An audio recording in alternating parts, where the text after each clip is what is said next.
આ હેલ્મેટ પોલીકાર્બોનિકનો બનેલો છે। આ હેલ્મેટ 4 કંપનીથી સર્ટિફાઈડ થઈને આવે છે। એમ તો થોડો મોંઘો છે, પણ આપણે જ્યારે માથાની વાત આવે છે ને ત્યારે મોંઘું વસ્તુ પણ ચલાવી લેવા જોઈએ, કેમ કે આપણું શરીરનો સૌથી નાજુક હિસ્સો આપણું માથું જ છે। તો આવા હેલ્મેટ ખૂબ જ જરૂરી છે આપણા માટે। તો મેં તમારા માટે એક હેલ્મેટ લઈને આવી ગયો છું, પણ એ હેલ્મેટની વાત કરતાં પહેલાં આપણે જે નકામા હેલ્મેટ છે એની વાત કરી લઈએ। જે હેલ્મેટ ખાલી પોલીસોથી બચવા માટે જ હોય છે, જે આપણે માથાને સેફ કરતા નથી, એવા હેલ્મેટોની વાત કરી લઈએ આપણે। તો આ છે હેલ્મેટ જે મેં હિમાલય બાઇક લીધી હતી રોયલ એનફિલ્ડનું, તેના સાથે આપ્યું હતું। બસ આ નકામું છે, ખાલી એ લોકોએ દેખાવ પૂરતું આપ્યું હતું। આ જોઈ શકો છો તમે હેલ્મેટ, હાફ ફેસ હેલ્મેટ છે। આમાં આગળ કાચ બી નથી ને જો કોઈ ન કરે નારણ આવી રીતે પડે તેનું મોઢું પંખાસુર જેવું સૂરપંખા જેવું થઈ જાય છે। તો હવે છે આપણે બીજા હેલ્મેટની વાત કરીએ। આ છે આ બીજો હેલ્મેટ, આ વેગાનો છે। મેં આ હેલ્મેટ 1400 રૂપિયામાં લીધો હતો અને આ હેલ્મેટમાં અંદર એવું બહુ કંઈ ખાસ નથી, તમે જોઈ શકો છો। અને આ ફ્લિપઅપ હેલ્મેટ છે, જે આવો ફ્લિપઅપ થાય છે, જોઈ શકો છો તમે। અને તમે જો ધ્યાનથી જોતા હો તો આ હેલ્મેટ આમ દબાઈ પણ છે, આવું જુઓ। તો આ હેલ્મેટનું ન કરે નારાયણ, આ હેલ્મેટ પહેર્યા પછી જો એક્સિડન્ટ થાય તો એના પણ માથું અથવા ફેસ બચવાના ચાન્સીસ ઓછા છે। તો હવે વાત કરીએ જે હેલ્મેટ મેં મારા માટે લાવ્યો છે, આ હેલ્મેટ છે। અને આ હેલ્મેટનું નામ છે MT થંડર 3। આ હેલ્મેટ ખૂબ જ સરસ છે, કારણ કે આ હેલ્મેટ પહેર્યા પછી જો કોઈ રાઇડરનું એક્સિડન્ટ થાય અથવા એ પડી જાય તો એવા સંજોગોમાં આ હેલ્મેટનું પરફોર્મન્સ સારું હોય છે, કેમ કે આ હેલ્મેટ છે જે બ્લોક વાઇઝ બનેલો હોય છે। બ્લોક વાઇઝ એટલે એનું કામ એ કરે છે કેમ કે આ હેલ્મેટ પર જ્યારે માર પડે છે, એમ જોરમાંથી ઇમ્પેક્ટ પડે છે અને ત્યારે એ હેલ્મેટ પર માર ધીમો પડી જાય છે, કારણ કે આ હેલ્મેટ પોલીકાર્બોનિકનો બનેલો છે અને પોલીકાર્બોનિક એ બ્લોક વાઇઝમાં બનેલા હોય છે। જ્યારે પણ એ હેલ્મેટ પર માર પડે છે ત્યારે એમ બ્લોક વાઇઝમાં બનેલો હોય છે, એના કારણે ફેલાઈ જાય છે જે માર પડેલો હોય છે એના કારણે એ માર ધીમો પડી જાય છે, કારણ કે એક બ્લોકથી તૂટીને બીજા બ્લોક સુધી ઇમ્પેક્ટ પડેલો હોય છે અને જતાં વાર લાગે છે, એના કારણે માર ધીમો પડી જાય છે અને આપણા માથાનો સેફ રહેવાનો ચાન્સીસ વધારે હોય છે।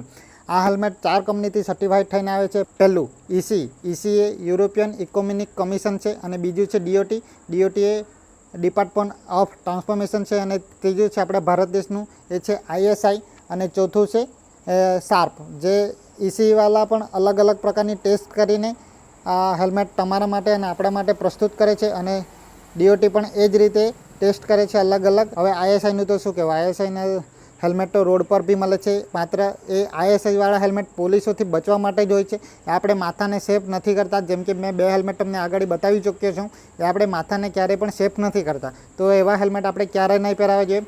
આ હેલ્મેટ મેં લીધો છે 6800 રૂપિયાનો। એમ તો થોડો મોંઘો છે, પણ આપણે જ્યારે માથાની વાત આવે છે ને ત્યારે મોંઘું વસ્તુ પણ ચલાવી લેવા જોઈએ, કેમ કે આપણું શરીરનો સૌથી નાજુક હિસ્સો આપણું માથું જ છે અને આપણે રહ્યા રાઇડર, બાઇક પર ફરવાવાળા, ગમે ત્યાં ન કરનારા કંઈ બી થઈ જાય તો આવા હેલ્મેટ ખૂબ જ જરૂરી છે આપણા માટે। અને શાર્પવાળા શું કરે છે, શાર્પવાળા જે કંપની કહે છે MTવાળા કે તમારું સિમ્બલ અમને આપો, તમારું સર્ટિફાઈડ અમને કરાવો, તો શાર્પવાળા શું કરે છે, કંપનીવાળા પરથી નથી હેલ્મેટ લેતા, એ લોકો ઓપન માર્કેટમાં જાય છે હેલ્મેટ લેવા માટે। ત્યાંથી બધા અલગ અલગ હેલ્મેટ લે છે એ કંપનીના અને ત્યાંથી ટેસ્ટ કરીને પછી સર્ટિફાઈ કરે છે। શાર્પવાળા એ 35 પ્રકારના ટેસ્ટ કરે છે અને પછી એને સર્ટિફાઈ આપે છે હેલ્મેટનું। તો આ હેલ્મેટ ખૂબ જ સરસ છે અને આ હેલ્મેટમાં પિનલોક પણ આવેલું છે, જે પિનલોક એટલે અને એ છે પિનલોક, એ ચોમાસામાં અથવા જ્યારે ધુમ્મસ હોય ત્યારે કામ આવે છે, અહીંયા લગાવવાનું છે, એ આપણે અલગથી લાવવા પડશે, પણ બધા જ હેલ્મેટમાં એ નથી આવતું। આમાં છે ને આ ડબલ ડીરિંગ આપ્યું છે, એ કંઈ નવું અપગ્રેડ કર્યું છે MT હેલ્મેટવાળાએ। અને આનું પેડિંગ બી રિમૂવર છે, વોશ કરવા માટે એને કાઢી શકો છો।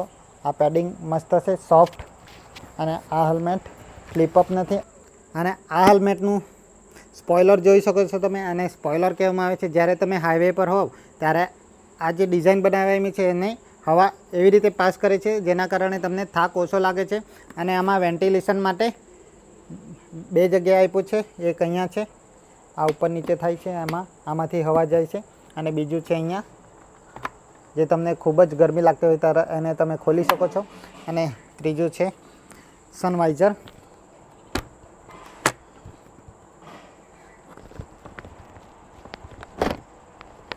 આ છે સનવાઇઝર। તમે તડકામાં એમનો યુઝ કરી શકો છો ચશ્મા તરીકે. અને એની ગ્રાફિક્સ પણ તમે જોઈ શકો છો કેટલી મસ્ત બનાવવામાં આવી છે. આ ગ્રાફિક્સવાળો હેલ્મેટ છે 6,800 રૂપિયાનો અને બીજા જે નોર્મલી આવે છે તમને 6,600 રૂપિયામાં પડશે. આ રહી કંપની EC, અહીંયાથી બી સર્ટિફાઈડ થઈને આવે છે, અને DOT અહીંયાથી બી સર્ટિફાઈડ થાય છે, અને અહીંયા છે ISI. અહીંયા હતું શાર્પનું જે સ્ટીકર પર હતું એ મેં કાઢી નાખ્યું છે. તો બસ તમને એટલું જ કહેવા માગું છું કે હેલ્મેટ લો તો સારા લો, અને સસ્તા ગુણવત્તાવાળા હેલ્મેટ નહીં લેવા જોઈએ, કારણ કે એવા હેલ્મેટ માત્ર ને માત્ર પોલીસથી બચવા માટે જ કામ આવે છે. એવા હેલ્મેટ આપણા એક્સિડન્ટ થયા અથવા પડી ગયા તેવા સંજોગોમાં કામ નથી આવતા. બજેટ આપણે બનાવવું પડશે, કેમ કે હેલ્મેટનું બજેટ નથી, એ તો બસ એક બહાનું છે. પહેલી વાત તો એ કે લેવાની ઈચ્છા તમારી હોવી જોઈએ. તો આજના વિડીયોમાં બસ એટલું જ. મળીએ ત્યારે આપણે નેક્સ્ટ વિડીયોમાં. વધારેથી વધારે આ લોકોને વિડીયો શેર કરો, જેથી લોકોને ખબર પડે કે હેલ્મેટ કેવો લેવા જોઈએ. ચાલો, બાય બાય.